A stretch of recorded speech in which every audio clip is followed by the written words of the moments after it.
Hello friends, तो आज हम देखेंगे कि सिर दर्द क्यों होता है। तो सिर दर्द के अलग अलग 5 टाइप है। पहला टेंशन हेडेक, दूसरा माइग्रेन, तीसरा साइनस हेडेक, चौथा डिहाइड्रेशन मतलब पानी की कमी, और पांचवा अन्य कोई कारण हो। तो सबसे पहला हम देखेंगे कि टेंशन हेडेक। टेंशन हेडेक उन्हीं लोगों को होता है जो ज़्यादा स्ट्रेस लेते हैं, ज़्यादा टेंशन में रहते हैं। इसीलिए एक ही इसका उपाय है कि टेंशन मत लो, ज़्यादा स्ट्रेस मत लो। दूसरा है माइग्रेन।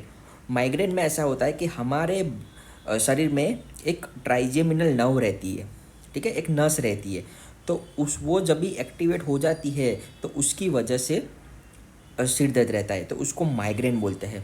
अगर आपको माइग्रेन है तो माइग्रेन के लिए स्पेसिफिक दवाइयाँ आती है जो डॉक्टर को दिखाने से कुछ महीनों तक लेनी होती है। उसके बाद धीरे धीरे धीरे वो माइग्रेन अच्छा हो जाता है। लेकिन माइग्रेन होने का रीज़न ये होता है, इसमें भी ऐसा होता है कि जो जो आदमी ज़्यादा स्ट्रेस लेता है, अच्छे से खाना नहीं खाता या अच्छे से सोना उसको नहीं मिल रहा है, तो ये सब ट्रिगर मतलब उसके मूल कारण है कि जिसकी वजह से उनको माइग्रेन हो सकता है।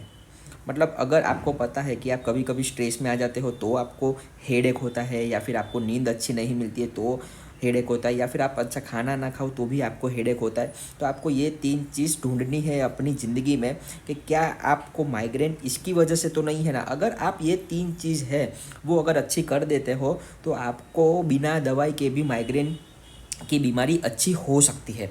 लेकिन अगर आपको ऐसा लगेगी कि आपको बहुत ज़्यादा माइग्रेन की तकलीफ़ है, ये सब अच्छा होने के बावजूद भी आपको अच्छा नहीं हो रहा है, तो फिर आपको एक डॉक्टर को दिखाने की ज़रूरत है। तीसरा है साइनस हेडेक। साइनस हेडेक मतलब ये हमारा जो नाक होता है उसके आजू बाजू में साइनस रहता है, ठीक है। तो ये जो साइनस होते हैं ना, इसमें इन्फेक्शन हो जाता है या फिर ब्लॉक हो जाती है। मतलब हमको जो सर्दी होती है ना, तो जो सर्दी होती है, ठीक है, तो वो सर्दी की वजह से ये ब्लॉक हो जाता है और उसकी वजह से अंदर प्रेशर बढ़ता है और उसकी वजह से हमको हेडेक होता है। तो ये ये मोस्टली हमको विंटर की सीज़न में देखने को मिलता है। चौथा है डिहाइड्रेशन मतलब पानी की कमी। शरीर में अगर बहुत ज़्यादा पानी की कमी हो जाए तो भी हमारी जो नली, ब्लड की नली होती है वो छोटी छोटी हो जाती है, तो उसकी वजह से भी ब्रेन में सर्कुलेशन डिस्टर्ब होता है और उसकी वजह से भी हेडेक होता है। तो दिन में कम से कम 2 या 3 लीटर पानी तो पीना ही चाहिए। पांचवा है अन्य कारण। अन्य कारण में ये बहुत ही इम्पोर्टेंट है, क्योंकि इसमें ऐसा होता है कि अगर हमको आँखों में प्रॉब्लम हो, या फिर हम मोबाइल या कंप्यूटर ज़्यादा इस्तेमाल करते हो, या फिर बीपी ब्लड प्रेशर की बीमारी हो, तो भी हमको हेडेक रहता है।